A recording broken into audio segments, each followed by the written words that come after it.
So if you're thinking about buying a business in 2025, knowledge is power.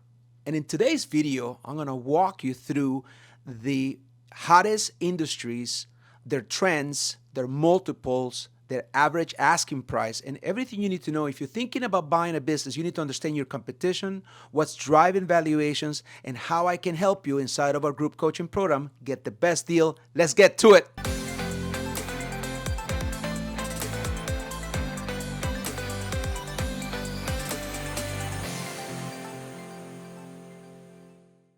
Hey everybody, welcome to my channel. I am your host, Leo Landaverde, business broker and commercial lender, helping you buy and scale a profitable business. If you are a small business owner looking to increase your wealth by buying a business, or a W-2 employee sick and tired of the rat race wanting to get out via buying a profitable business, then you're in the right place. Please subscribe to my channel and don't forget to hit the bell. You'll be notified every Thursday when new content comes out. Hey everybody, as promised, I wanted to talk to you about this is the latest report from Tupelo. It's a software company in the marketplace that a lot of brokers work with. I have worked with them in the past. So every month I get a Broker Insights. This is from August 2025. So this material is sensitive. It just came out. We are recording on August 12th. So when I look at this, these are the industry's listings, performance, and stats. These are the top 5 right now. A few things to notice. Number 1 is service businesses, particularly home service businesses. Average asking price of $697 or a 3.3 multiple. These are multiples of SDE or seller discretionary earnings. It assumes that it's an owner operator. There are 737 active listings in the market today. But in anything other than HVAC service businesses, except HVAC, which is a separate category. So construction is number 2. Not surprising. There's a lot of activity, just a lot of units. There's just a lot of construction businesses in the U.S. The average asking price is $1,562,000 on a 3.1 average multiple, slightly less than service businesses with 400 listings. HVAC is the highest jump this year so far. It used to trade around 3.2 times. Now it's 4.2 times SDE multiple. This is significant because on average, on a 3 times for every dollar of SDE, you get a 3x multiple in the valuation. This is now a 4 times multiple with the average asking price $1.8 million. What does it tell me about HVAC is the fact that they are hot. There are lesser active listings. Keep in mind that these are on-market listings. These are listings that are actually advertised either for sale by business owner, or they are by a broker, a listing agent. There's only 217 units, which is, by comparison, you have 4 times as many service businesses active in the market, and you have twice as many constructions. HVAC is hot and is getting hotter.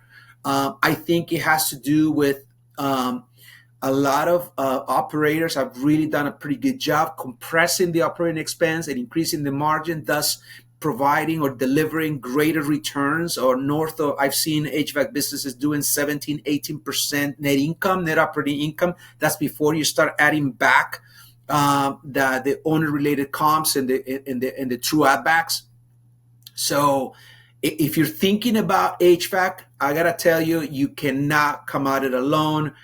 You gotta know how to play the game, and this is what we teach inside of Business Acquisition Mastery, our group coaching program, because how you show up to the first place is how you show up everywhere. And this is a marketing gig. You got to come out swinging with a buyer profile, really fine-tuned. You got to have the endorsements by multiple lenders. You got to have at least 2 letters of support. You got to be very tight with the bridge and the management experience.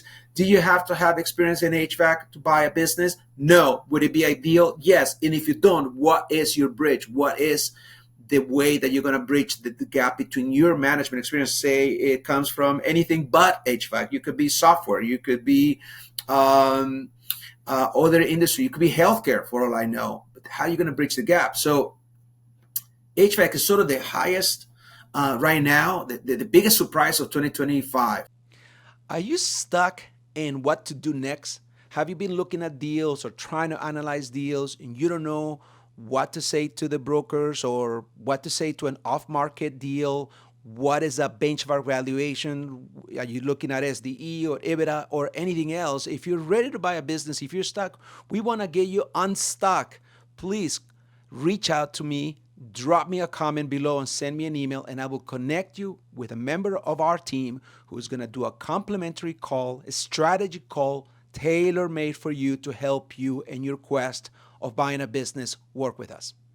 Manufacturing is always steady, always north of 4%, not 4x average SDE. 145 units, there's always going to be less manufacturing than everything else. They just tend to be very resilient. They tend to be lend themselves as they get bigger into absentee plays and more remote management, because you're not longer selling yourself as an operator, you're selling a product. See, while you do it in the service businesses, in the construction, in some degree, sometimes in the HVAC is owner operator driven, which means that the phone rings to the. I was just talking to an operator today in the roofing business, and they are saying, "Hey, look, people know me. We're very successful, but they don't call the office, even though they have a brand name.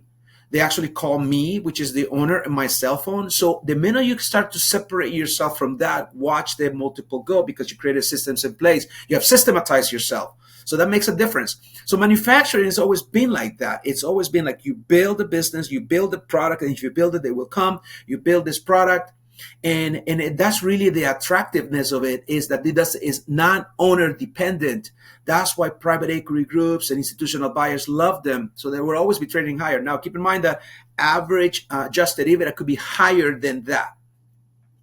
Retail, you notice that the average asking price is $492 as a 3.1 and 400. I even though it says here it's the top 5, to the whatever degree, I highly recommend first-time buyers to stay away from retail. The biggest problem with retail is that you are boxed in, literally boxed in by the real estate.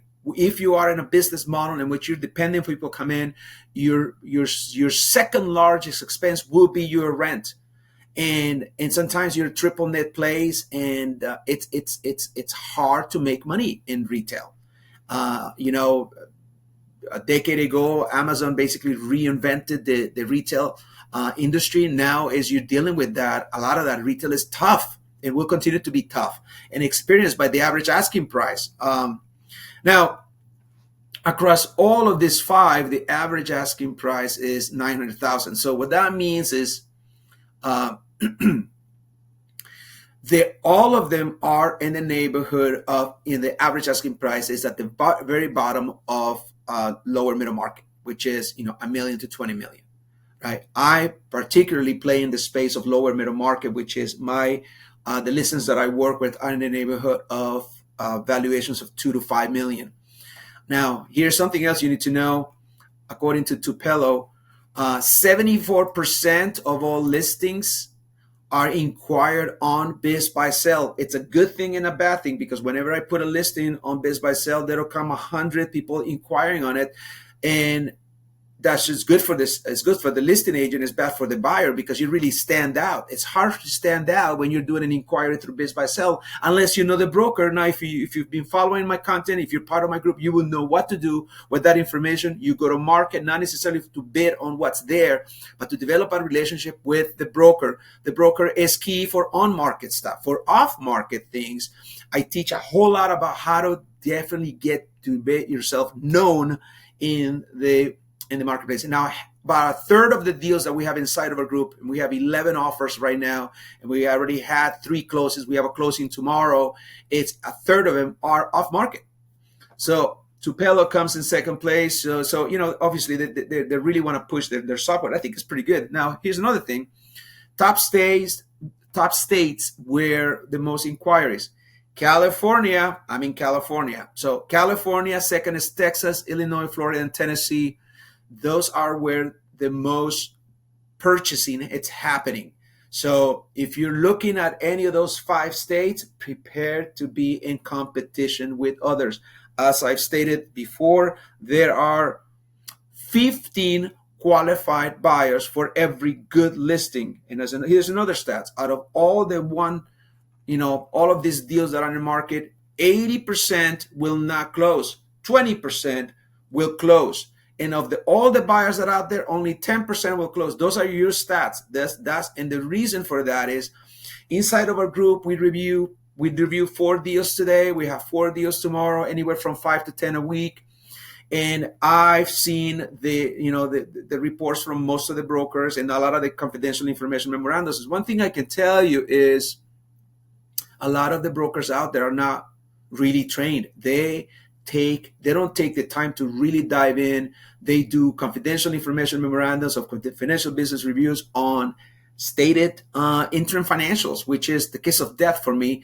If you don't have the tax returns, if you haven't got this deal vetted by at least 2 lenders, you shouldn't go to market, because you got to expect that in most of these deals, you're going to have a lender backing you up so you can close. Anyway, just intelligence, right? Keep watching my videos. Thank you so much for tuning in today.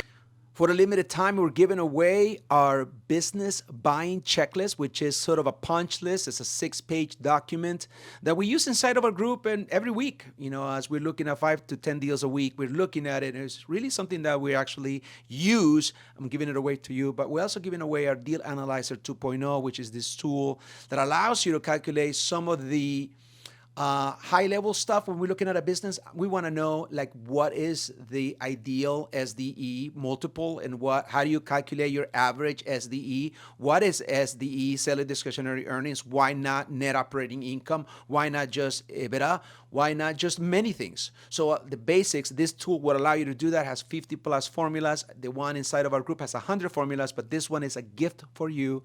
Please follow the links to download it.